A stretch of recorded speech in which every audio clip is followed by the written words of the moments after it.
मई 2021 में मैंने टीम अगवा का काम संभाला। मुझे 2 समूह के सिंचन कार्य की जिम्मेदारी दी गई। जल्द ही अगवा ने मेरे लिए कुछ और भाई बहनों के सिंचन की व्यवस्था की। ये खबर सुनकर मुझे बहुत खुशी हुई। मैंने सोचा अपने भाई बहनों का सिंचन करके मुझे बहुत सारा प्रबोधन मिलेगा, बेहतर अनुभव और अधिक सत्य की समझ हासिल होगी। अगर मैं उनके जीवन प्रवेश में आने वाली समस्याएं हल कर पाई तो भाई बहन कहेंगे कि मैं अच्छी हूँ और सत्य समझती हूँ। मैं परमेश्वर के घर की बुनियाद बन सकती हूँ। इसलिए मैं अपने कर्तव्य के प्रति समर्पित हूँ। संगति के लिए सभाओं में जाने लगी। भाई बहनों की परेशानी में उनकी मदद करने के लिए मैं परमेश्वर के वचन ढूंढती। कुछ समय बाद कोई सवाल होने पर भाई बहन संगति के लिए मेरे पास आने लगे। मैं बहुत खुश थी। फिर जब और लोगों ने अंत के दिनों की परमेश्वर का कार्य स्वीकारा तो कलीसिया में लोगों की संख्या बढ़ने लगी। एक दिन मुझे पता चला कि एक कलीसिया अगवा नए सदस्यों का सिंचन करने और मेरे काम की जानकारी लेने आएगी। भाई बहन समस्याओं का हल पाने के लिए उससे बात कर सकते हैं। जब मैंने सुना कि आने वाली अगवा मेरी पार्टनर बनेगी तो मुझे कोई खुशी नहीं हुई। इस अगवा ने पहले मेरा सिंचन किया था, उसमें काबिलियत थी, उसकी समझ और परमेश्वर के वचनों पर संगति बेहतर थी। भाई बहनों की समस्याओं का हल करना उसके लिए आसान था। मैंने सोचा अब वो मेरी पार्टनर बनेगी तो क्या भाई बहन पहले की तरह अपने सवाल लेकर मेरे पास आएंगे? क्या वो मुझे किनारे करके मेरे अगवा से सवाल पूछेंगे? फिर कौन मेरे बारे में ऊंचा सोचेगा? भाई बहनों के दिलों में बनी मेरी अच्छी छवि मिट जाएगी। ये सोचकर मैं अगवा से बिल्कुल भी सहयोग नहीं करना चाहती थी। साथ ही मुझे संकट भी महसूस हुआ। मैंने सोचा मैं ऐसा नहीं होने दे सकती। मुझे भाई बहनों के दिलों में अपनी जगह बनाए रखनी होगी। मुझे भाई बहनों से कहना होगा कि कोई परेशानी हो या परमेश्वर के वचनों का कोई अंश ढूंढना हो तो वो मुझे पूछ सकते हैं, मैं उनकी मदद करूंगी। तब से जब भी मुझे पता चलता कि भाई बहनों की हालत बुरी है या उन्हें कोई परेशानी है तो मैं सहभागिता करने भागती कि कहीं मेरी अगवा पहले ना पहुंच जाए। मैं सभी भाई बहनों को कॉल करके पूछती कि उन्हें किसी मदद की ज़रूरत तो नहीं। कहती कि उनके मन में कोई सवाल या उलझन है तो वो मेरे पास आ सकते हैं। मैंने सोचा इस तरह जब अगवा उनसे संपर्क करेगी तो भाई बहन कहेंगे कि मैंने उनकी मदद कर दी है। मगर सब कुछ उतना आसान नहीं था जितना मैंने सोचा था। मुझ में उनकी कई समस्याओं की गहरी समझ नहीं थी, उन्हें हल करना कठिन था। मगर मैं अगवा से पूछना नहीं चाहती थी। मैंने सोचा अगर मैंने अगवा से पूछा तो उसे नहीं लगेगा कि मुझे सत्य की समझ नहीं और मैं समस्याएं हल नहीं कर सकती। अगर अगवा ने भाई बहनों की समस्याएं हल कर दी तो क्या उन्हें नहीं लगेगा कि मैं नाकाबिल हूँ, उनकी मदद नहीं कर सकती? मैं नहीं चाहती थी उन्हें ये पता चले कि मैं ये नहीं कर सकती। मैं चाहती हूँ भाई बहनों को लगे कि मैं ये काम कर सकती हूँ, ताकि मन में सवाल उठने पर वो मुझसे ही पूछें। मगर अपने बल पर भाई बहनों की मदद करना मुश्किल था। कुछ चीज़ों का मैंने अनुभव नहीं किया था और सहभागिता करना नहीं जानती थी। कभी कभी तो उनकी समस्याएं हल करने के लिए परमेश्वर की वचन ढूंढने में मुझे कई दिन लग जाते। फिर जब दूसरे भाई बहन अपने सवाल लेकर आते तो मेरे पास समय नहीं होता। इसी तरह 1 महीना गुजर गया क्योंकि मैंने समय पर अपने भाई बहनों की मदद नहीं की। उनकी समस्याएं हल नहीं हो पाई और उनकी बुरी हालत में सुधार नहीं हुआ। अगर मैंने अगवा से कह दिया होता कि मुझे इन समस्याओं की समझ नहीं है तो हम साथ मिलकर परमेश्वर की वचन ढूंढ सकते थे और उनकी समस्याएं भी झटपट हल हो जाती। हाँ। मगर मैंने ऐसा नहीं किया क्योंकि मैं उनके दिलों में अपनी छवि बनाए रखना चाहती थी। ऐसा करने पर मुझे अपराध बोध हुआ। मैं जानती थी अगर मैं ऐसा करती रही तो उनके जीवन प्रवेश में रुकावट बन जाऊंगी और मैं ये काम अच्छे से नहीं कर पाऊंगी। सही कहा। एक दिन मैंने परमेश्वर के वचन पढ़े जो कर्तव्यों के प्रति लोगों के गलत रवैये का खुलासा करता था। मैं इसे पढ़ती हूँ। बढ़िया। कर्तव्य परमेश्वर द्वारा लोगों को सौंपे गए काम हैं, पूरा करने के लिए मिशन है। ये तुम्हारा व्यक्तिगत व्यवसाय या भीड़ में बेहतर दिखने का एक माध्यम नहीं है। कुछ लोग कर्तव्यों का उपयोग अपने प्रबंधन के लिए और गिरोह बनाने के लिए करते हैं। कुछ अपनी इच्छाओं को पूरा करने के लिए करते हैं, कुछ अपने अंदर के खालीपन को भरने के लिए करते हैं, और कुछ भाग्य पर भरोसा करने वाली अपनी मानसिकता को संतुष्ट करने के लिए करते हैं। वो सोचते हैं कि कर्तव्य निभाने के द्वारा उन्हें परमेश्वर के घर में और उसके द्वारा मनुष्य के लिए व्यवस्थित अद्भुत गंतव्य में उन्हें हिस्सा मिलेगा। कर्तव्य के बारे में इस तरह के दृष्टिकोण गलत हैं। वो परमेश्वर को घिनौने लगते हैं और उन्हें तत्काल दूर किया जाना चाहिए। आमीन। आमीन। परमेश्वर के वचनों से मैंने जाना कि हमारा कर्तव्य परमेश्वर द्वारा हमें दी गई आज्ञा है। ये कोई निजी मामला नहीं है। हमें अपने कर्तव्यों को दूसरों की प्रशंसा पाने का जरिया नहीं समझना चाहिए। ना ही हमें इज्जत और रुतबे के पीछे भागना चाहिए। अपने कर्तव्य को एक दायित्व समझकर परमेश्वर की अपेक्षा के अनुसार उसे करना चाहिए। सही बात है। आमीन। मगर अपने कर्तव्य के प्रति मेरा रवैया कैसा था? मैंने शोहरत और अपनी इच्छाओं को पूरा करने के लिए कर्तव्य निभाया। मैं चाहती थी कि मेरे भाई बहन मेरी प्रशंसा करें, अपनी समस्याएं मेरे पास लाएं।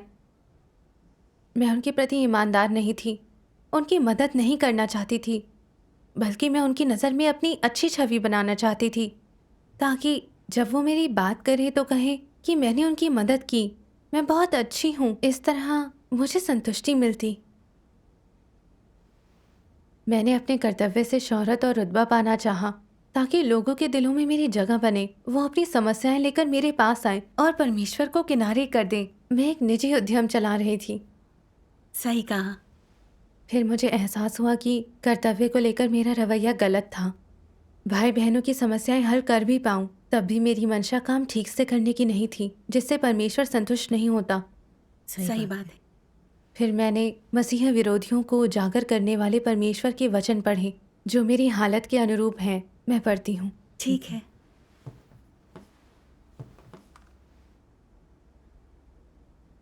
चाहे कोई भी संदर्भ हो, मसीह विरोधी चाहे कहीं भी अपना कर्तव्य निभा रहे हो, वो ये दिखाएंगे कि वो कमजोर नहीं है। वो हमेशा मजबूत आत्मविश्वास से भरे हैं, कभी नकारात्मक नहीं होते।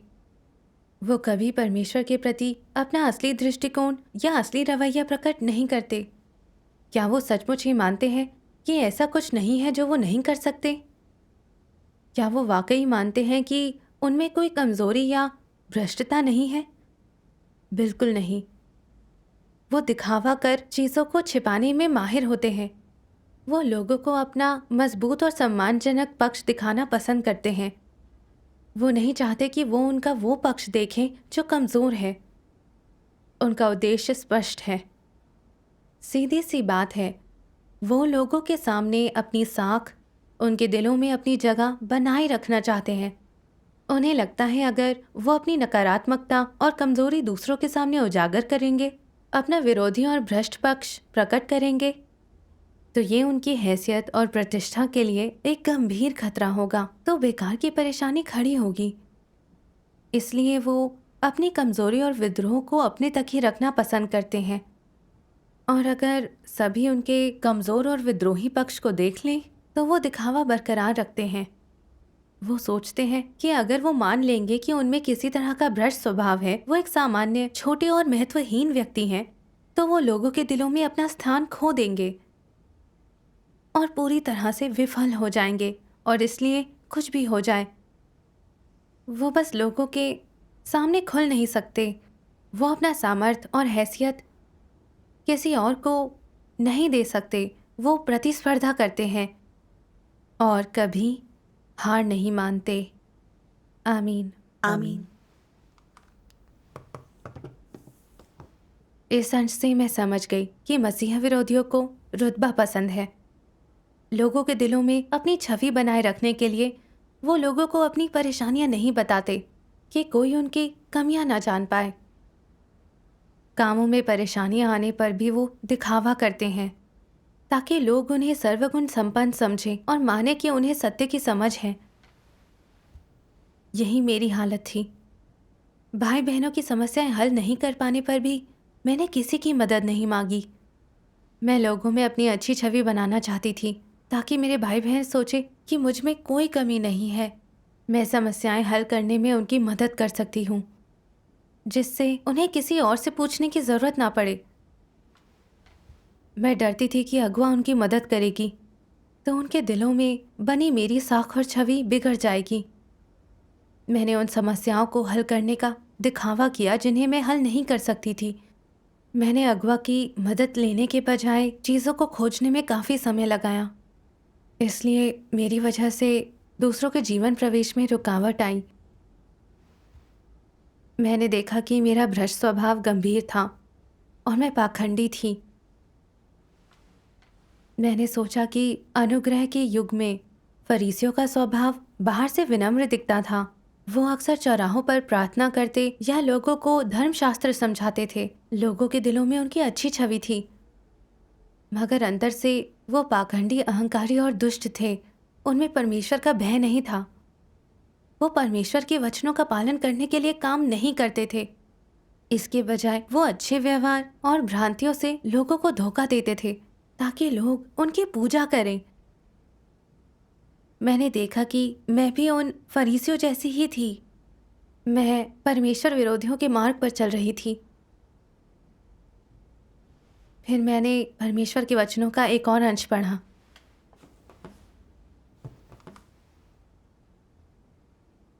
मसीह विरोधियों के व्यवहार का सार ये है कि वो लगातार ऐसे बहुत से साधनों और तरीकों का इस्तेमाल करते रहते हैं जिनसे वो रुतबा हासिल करने और लोगों को जीतने के अपने लक्ष्य को पूरा कर सकें, ताकि लोग उनका अनुसरण करें और उनका स्तुतिगान करें। शायद उनका तात्पर्य मानवता को लेकर परमेश्वर से होड़ करना ना हो, पर एक बात तो पक्की है, अगर मनुष्यों को लेकर वो परमेश्वर के साथ होड़ ना भी कर रहे हों तो भी वो मनुष्यों के बीच रुतबा और शक्ति पाना चाहते हैं। अगर वो परमेश्वर से हैसियत के लिए होड़ करने का एहसास कर खुद पर लगाम लगा लें, तो भी वो ये विश्वास करते हुए कि दूसरों की स्वीकृति और सहमति प्राप्त करके वो वैधता प्राप्त कर लेंगे, वो कलीसिया में रुतबा प्राप्त करने की कोशिश करते हैं। मसीह विरोधी भले ही अपने कर्तव्यों का निष्ठापूर्वक पालन करते और परमेश्वर के सच्चे अनुयायी प्रतीत होते हों, पर लोगों को नियंत्रित करने और उनके बीच रुतबा और शक्ति हासिल करने की उनकी महत्वाकांक्षा कभी नहीं बदलेगी। चाहे परमेश्वर कुछ भी कहे करे, वो लोगों से जो भी अपेक्षा करे वो नहीं करते जो उन्हें करना चाहिए। ना परमेश्वर के वचनों और ज़रूरतों के अनुरूप कर्तव्य निभाते हैं, ना ही वो उसके कथनों और सत्य को समझते हुए शक्ति और रुतबे का मोह ही त्यागते हैं। पूरे समय उनकी महत्वाकांक्षा उन पर सवार रहती है, उनके व्यवहार और विचारों को नियंत्रित और निर्देशित करती है और उस रास्ते को तय करती है जिस पर वो चलते हैं। ये मसीह विरोधी की निशानी है। यहाँ किस पर जोर दिया गया है? लोग पूछते हैं, क्या मसीह विरोधी वो नहीं जो लोगों के लिए परमेश्वर से होड़ करते और उसे नहीं मानते? वो परमेश्वर को मानने वाले भी हो सकते हैं, वो उसके अस्तित्व में विश्वास रखने वाले हो सकते हैं, वो उसका अनुसरण करने और सत्य की खोज के इच्छुक भी हो सकते हैं। पर एक चीज़ कभी नहीं बदलेगी, वो शक्ति और रुतबे की अपनी महत्वाकांक्षा का त्याग कभी नहीं करेंगे। ना ही वो अपने वातावरण के कारण या अपने प्रति परमेश्वर के रवैये के कारण इन चीज़ों का पीछा करना छोड़ेंगे। ये एक मसीह विरोधी की विशिष्टताएं हैं। आमीन। आमीन। परमेश्वर कहता है, मसीह विरोधी शोहरत के पीछे भागते हैं ताकि लोग उनका अनुसरण करें और वो लोगों को काबू में करने की अपनी महत्वाकांक्षा पूरी कर सकें। वो लोगों पर काबू पाने को परमेश्वर से होड़ करते हैं। मैं बिल्कुल इसी मार्ग पर चल रही थी। मैं परमेश्वर से प्रेम करना चाहती थी, ये भी जानती थी कि सभी चीज़ों पर परमेश्वर की सत्ता है। वो सृष्टि करता है और हमें उससे पूछना चाहिए। रुतबे और लोगों के लिए उससे होड़ नहीं करनी चाहिए। सही बात है। मगर मैं अपने काम के जरिए लोगों से अपनी पूजा करवाना चाहती थी, उनके दिलों में जगह बनाना चाहती थी। क्या ये चुने हुओं के लिए परमेश्वर से लड़ना नहीं? जब लोग मेरी पूजा करेंगे तो उनके दिलों में परमेश्वर के लिए जगह नहीं होगी। कोई समस्या होने पर वो परमेश्वर पर भरोसा करके उससे प्रार्थना करने की बजाय मेरे पास आएंगे। मैं लोगों को खुद के पास ले आई। मैं मसीह विरोधी के मार्ग पर चल रही थी। मैंने धार्मिक जगत के पादरियों और एल्डरों के बारे में सोचा, कैसे वो सुसमाचार का प्रचार करते, बाइबल समझाते और कुछ अच्छे कर्म भी करते हैं। फिर भी उनका उद्देश्य यही होता है कि विश्वासी उनके बारे में ऊंचा सोचें, उनका अनुसरण करें। विश्वासी अपने सवाल लेकर पादरी के पास जाते हैं और उनका मार्गदर्शन मांगते हैं। प्रभु के आगमन की बात सुनकर भी वो खोज या छानबीन करना नहीं चाहते। वो अपने पादरी की सहमति मांगते हैं। क्या ये खुद को परमेश्वर बनाना नहीं? ये धार्मिक अगुवा लोगों पर मजबूत पकड़ बनाए रखते हैं। उनके दिलों में परमेश्वर के लिए जगह नहीं होती। वो उनसे शत्रुता करते हैं। सही कहा। मैं भी वैसी ही थी। मैं चाहती थी कि भाई बहन मेरा अनुसरण करें। मुझे पार्टनर नहीं चाहिए थी। मैं लोगों को लुभाकर उनके बीच रुतबा हासिल करना चाहती थी। मैंने उनसे कहा वो समस्या लेकर मेरे पास आ सकते हैं और मैं उनकी मदद करूंगी। क्या इसका मतलब ये नहीं कि मैं उन्हें काबू में करना चाहती थी? दरअसल मुझे विश्वास रखे थोड़ा ही समय हुआ है और अनुभव भी कम है। मुझे भाई बहनों की समस्याओं की गहरी समझ नहीं थी। मैं अकेले उनकी मदद नहीं कर सकती थी। फिर भी मैंने मदद के लिए अगवा से नहीं पूछा। मैं बहुत अहंकारी और नासमझ थी। तब मुझे एहसास हुआ कि मेरा प्रदर्शन और बर्ताव मसीह विरोधी जैसा ही था। आपकी संगति से साफ हो गया कि इस समस्या का सार गंभीर है। कर्तव्य में प्रशंसा पाने और लोगों के दिलों में जगह बनाने की चाह रखना, लोगों के लिए परमेश्वर से लड़कर उसके स्वभाव का अपमान करना है। हाँ, पहले जब हम मसीह विरोधियों की बात करते थे तो मुझे घबराहट होती थी, क्योंकि मुझे मसीह विरोधी होने का डर रहता था। मुझे लगता था कि सिर्फ ऊंचे स्तर के अगवा ही मसीह विरोधी बन सकते हैं। एक टीम अगवा के तौर पर ऊंचे रुतबे के बिना मैं उस मार्ग पर नहीं चल सकती। मगर मुझे एहसास हुआ कि ये सोच गलत थी। परमेश्वर के वचनों के न्याय के बिना मुझे कभी पता नहीं चलता। मैं और बुरे कर्म करती थी और फरीसियों की तरह परमेश्वर द्वारा ठुकराकर हटा दी जाती। सही कहा। इसे समझने में मार्गदर्शन के लिए मैंने परमेश्वर का धन्यवाद किया। मुझे शोहरत लाभ और रुतबे को छोड़कर पश्चाताप करना होगा। परमेश्वर की अपेक्षाओं के अनुसार अपना कर्तव्य निभाना होगा। आमीन। फिर मैंने परमेश्वर के ये वचन पढ़े। आइए इसका वीडियो देखते हैं। बढ़िया।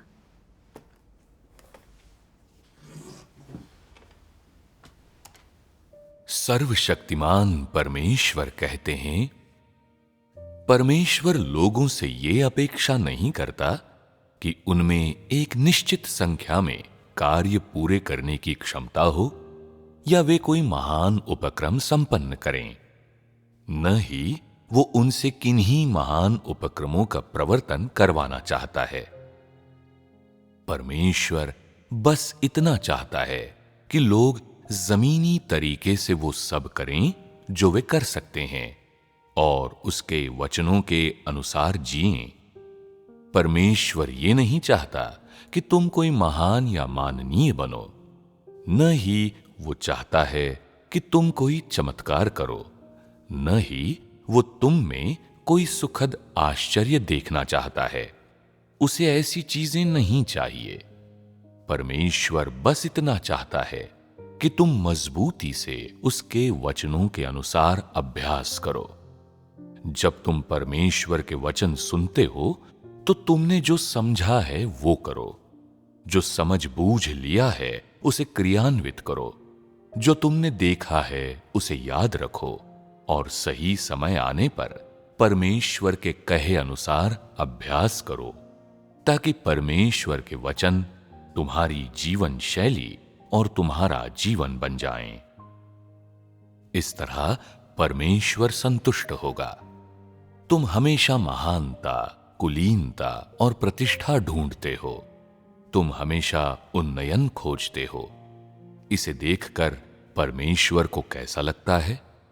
वो इससे घृणा करता है और इसकी तरफ देखना भी नहीं चाहता। जितना अधिक तुम महानता और कुलीनता जैसी चीजों के पीछे भागते हो, दूसरों से बड़ा, विशिष्ट, उत्कृष्ट और महत्वपूर्ण होने का प्रयास करते हो, परमेश्वर को तुम उतने ही अधिक घिनौने लगते हो। यदि तुम आत्मचिंतन करके पश्चाताप नहीं करते, तो परमेश्वर तुम्हें तुच्छ समझकर त्याग देगा। सुनिश्चित करो कि तुम ऐसे व्यक्ति न बनो जिससे परमेश्वर घृणा करता है, बल्कि ऐसे इंसान बनो जिसे परमेश्वर प्रेम करता है। तो इंसान परमेश्वर का प्रेम कैसे प्राप्त कर सकता है? सत्य को व्यावहारिक तरीके से ग्रहण करके, सृजित प्राणी के स्थान पर खड़े होकर, एक ईमानदार व्यक्ति होने के लिए परमेश्वर के वचन पर दृढ़ता से भरोसा करते हुए, अपने कर्तव्यों का पालन करके और एक सच्चे इंसान की तरह जीवन जीकर। इतना काफी है। मन में किसी तरह की महत्वाकांक्षा न पालो या बेकार के सपने न देखो। प्रसिद्धि, लाभ और हैसियत के पीछे न भागो या भीड़ से अलग दिखने की कोशिश न करो। इसके अलावा ऐसे महान या अलौकिक व्यक्ति बनने की कोशिश न करो जो लोगों में श्रेष्ठ हो और दूसरों से अपनी पूजा करवाता हो। यही भ्रष्ट इंसान की इच्छा होती है और ये शैतान का मार्ग है। ऐसे सृजित प्राणियों को परमेश्वर नहीं बचाता। इसके बावजूद अगर कुछ लोग प्रसिद्धि, लाभ और हैसियत के पीछे भागते हैं और पश्चाताप नहीं करते, तो उनका कोई इलाज नहीं है। उनका केवल एक ही परिणाम होता है, हटा दिया जाना। आज अगर तुम लोग शीघ्रता से क्रम उलट दो और पश्चाताप का अभ्यास करो, तो अभी भी समय है। लेकिन जब वो दिन आएगा और परमेश्वर का काम समाप्त होगा और आपदाएं बरसेंगी, तब जो लोग यश, लाभ और प्रतिष्ठा के पीछे भाग रहे होंगे और पश्चाताप करने से इनकार करेंगे, वे सब हटा दिए जाएंगे। तुम सब लोगों को इस बारे में स्पष्ट होना चाहिए कि परमेश्वर का कार्य किस तरह के लोगों को बचाता है और उसके द्वारा मनुष्य के उद्धार का क्या अर्थ है। मनुष्य के लिए आवश्यक है कि वो परमेश्वर के वचनों को सुनने के लिए उसके सामने आए, परमेश्वर के कथन और उसकी आज्ञा के अनुसार कार्य करे और जिए, न कि अपने ही इरादों या शैतान के तर्क के अनुसार कार्य करे और जिए। अगर तुम परमेश्वर के वचनों को स्वीकार नहीं करते और अभी भी शैतान के फलसफों और स्वभावों के अनुसार जीते रहते हो और पश्चाताप करने से इनकार करते हो, तो तुम उस तरह के व्यक्ति नहीं हो जिसे परमेश्वर बचाता है। जब तुम परमेश्वर का अनुसरण करते हो, तो निश्चित रूप से तुम परमेश्वर द्वारा चुने भी गए हो। तो परमेश्वर द्वारा तुम्हें चुने जाने का क्या अर्थ है?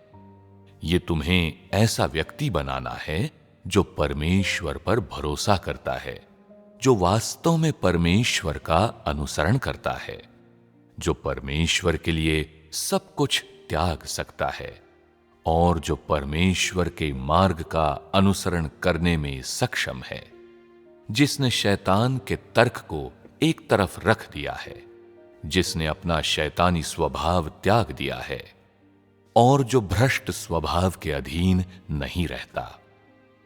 अगर तुम परमेश्वर का अनुसरण करते हो और परमेश्वर के घर में कोई न कोई कर्तव्य निभाते हो, फिर भी हर मामले में परमेश्वर के विरुद्ध खड़े रहते हो और हर मामले में उसके वचनों के अनुसार कार्य नहीं करते या नहीं जीते, तो क्या परमेश्वर तुम्हें स्वीकार कर सकता है? बिल्कुल नहीं। इससे मेरा क्या आशय है? कर्तव्य निभाना वास्तव में कठिन नहीं है, और न ही उसे निष्ठापूर्वक और स्वीकार्य मानक तक करना कठिन है। तुम्हें अपने जीवन का बलिदान या कुछ भी समस्यात्मक नहीं करना है। तुम्हें केवल ईमानदारी और दृढ़ता से परमेश्वर के वचनों और निर्देशों का पालन करना है। इसमें अपने विचार नहीं जोड़ने या अपना खुद का कार्य संचालित नहीं करना, बल्कि सही रास्ते पर चलना है। अगर लोग ऐसा कर सकते हैं तो उनमें मूल रूप से एक मानवीय सदृशता है। जब उनमें परमेश्वर के प्रति सच्ची आज्ञाकारिता होती है और वे ईमानदार व्यक्ति बन जाते हैं, तो उनमें एक मनुष्य की सदृशता होगी। आमीन। इन वचनों से मैंने परमेश्वर की इच्छा समझी। आज परमेश्वर ने लोगों को बचाने के लिए कई वचन बोले हैं, इस उम्मीद में कि उसके वचनों को सुनकर हम अभ्यास करें, सृजित प्राणियों की जगह लेकर उसके वचनों और इच्छा के अनुसार कर्तव्य निभाएं, अपने भ्रष्ट स्वभाव से छुटकारा पाकर बचाए जा सकें। बिल्कुल। अपने कर्तव्य के प्रति हमारी मंशाएं सही होनी चाहिए। हमें अपने रुतबे के लिए निजी उद्यम नहीं चलाना चाहिए। हमें निष्ठा से सत्य की खोज कर सृजित प्राणी के रूप में अपना कर्तव्य निभाना चाहिए। परमेश्वर के वचनों के मार्गदर्शन से आखिर मुझे अभ्यास का मार्ग मिल गया। परमेश्वर का धन्यवाद। एक बहन ने मुझे अपनी परेशानियों के बारे में बताते हुए मुझसे मदद मांगी। ये समस्या मेरे लिए थोड़ी मुश्किल थी, मुझे इसे हल करना नहीं आता था। मैं जानती थी कि मैं पहले जैसा बर्ताव नहीं कर सकती, अपनी काबिलियत दिखाने के लिए अगवा से सहयोग करने को मना नहीं कर सकती। इसलिए मैंने इस समस्या के बारे में अपनी अगवा से पूछा। मैंने कहा, क्या इस समस्या को हल करने में आप मेरी मदद करेंगी? उन्होंने परमेश्वर के वचनों के उपयुक्त अंश ढूंढकर मुझे भेजे और हमने साथ मिलकर समस्या को हल किया। बहुत बढ़िया। परमेश्वर का धन्यवाद। उसके बाद जब भी मुझे कोई समस्या होती तो मैं अपनी अगवा से पूछती और उसके साथ सहयोग करती। अब मैं पहले की तरह अकेले काम नहीं करती। मुझे लगता है कि भाई बहनों की मदद करने का मेरा रवैया बदल गया है। इससे पहले मैं ये सब अपनी छवि और रुतबे के लिए करती थी, कभी अपनी अगवा से नहीं पूछती थी। मुझे डर था कि उसने समस्या सुलझाई तो कोई मेरा आदर नहीं करेगा। अब मुझे इसकी परवाह नहीं रहती कि वो मेरा आदर करेंगे या नहीं। इसके बजाय मैं अपने भाई बहनों की समस्याओं को बेहतर ढंग से हल करने का सोचती हूँ, अपनी अगवा का सहयोग करती हूँ। इस तरह अभ्यास करने से मुझे काफ़ी सुकून मिला। परमेश्वर का धन्यवाद।